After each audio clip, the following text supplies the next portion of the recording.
Hello YouTube, this is Real Tech Pilo again with another video. Today I'm going to show you how to enable 120 Hz for the Samsung Galaxy Note 10 Plus. This will also work on the Note 10.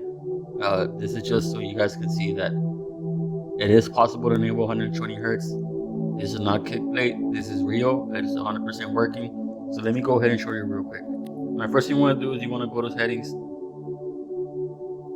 And you want to check that you have on About Phone, you want to set your software information. You want to check that you have One UI 2.1. This will not work with an earlier version. It can be any 2.1 version as long as it's 2.1. The security patch doesn't matter. As long as you have Android 10 and 2.1 UI version, it should work with the Samsung Galaxy Note 10 Plus. So once you do that, once you check that it's ready, you want to go to Display Settings. And you want to go to screen resolution. You can either have it in HD Plus or Full HD. This will not work with WQHD Plus. Samsung has not enabled that yet. So you can either have HD Plus or you can have Full HD. So you want to go to the home screen and you want to go to Play Store. And you want to download Activity Launcher.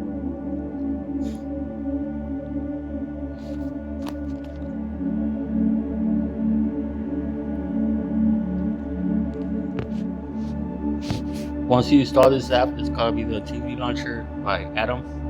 You're gonna open it, and you're gonna come up with a screen like this. You're gonna search on here. You're gonna search for smoothness.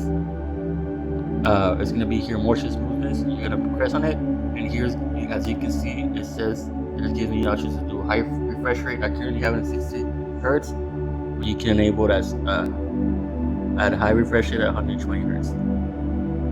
Once it's done, now you are enabled with 120 Hz. So yeah, that's it for the video. Hopefully you enjoyed. I will be showing more videos, so make sure you subscribe, make sure you leave a comment, and make sure you like the video. I will be doing more videos, and this is Real Tech Pilo. Peace out.